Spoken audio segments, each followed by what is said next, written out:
నమస్కారము. ఈరోజు మనం విగ్రహ వాక్యాలు కొన్నింటిని చూద్దాము.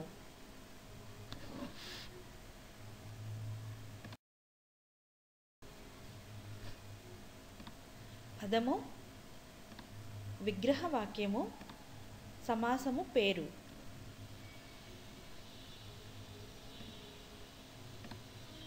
వేద శాఖలు. ఇప్పుడు దీనికి విగ్రహ వాక్యమేమిటో చూద్దాము. వేదముల యొక్క శాఖలు.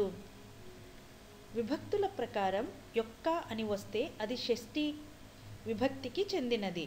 కాబట్టి సమాసము పేరు షష్ఠీ తత్పురుష సమాసము.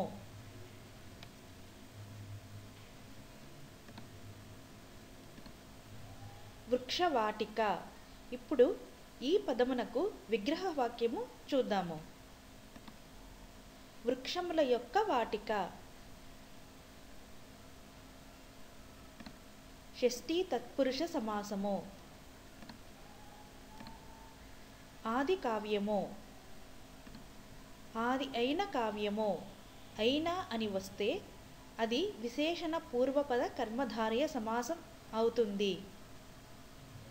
కాబట్టి ఇది విశేషణ పూర్వపద కర్మధారయ సమాసము. నవరసములు. 9 సంఖ్య గల రసములు. సంఖ్య అని విగ్రహవాక్యంలో వస్తే అది ద్విగు సమాసం అవుతుంది. కాబట్టి ఇది ద్విగు సమాసము. ధీర పురుషులు. ఇప్పుడు దీనికి విగ్రహవాక్యము ధీరులైన పురుషులు.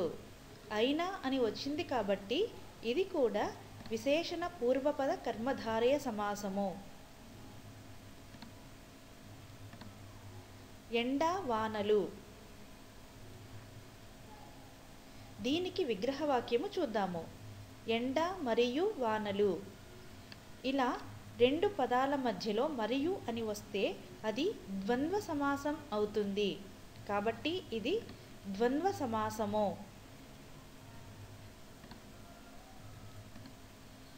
తల్లిదండ్రులు. దీనికి విగ్రహవాక్యము తల్లి మరియు తండ్రి. ఇది కూడా ద్వంద్వ సమాసమే. దశావతారాలు.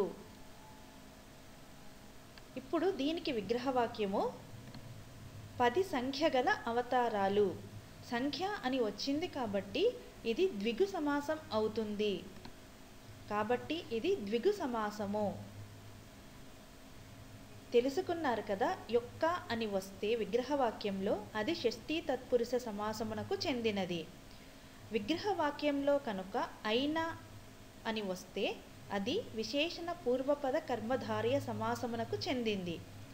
విగ్రహవాక్యంలో సంఖ్యను గురించి తెలిపితే అది ద్విగు సమాసం అవుతుంది. విగ్రహవాక్యము మరియు అని తెలిపితే అది ద్వంద్వ సమాసం అవుతుంది. చూశారు కదా. ఈరోజు మనం కొన్ని విగ్రహ వాక్యాలు, వాటి సమాసం పేరు.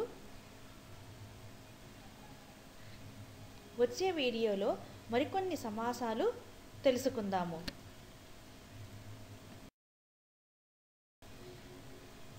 ఈ వీడియోని చూసినందుకు ధన్యవాదములు.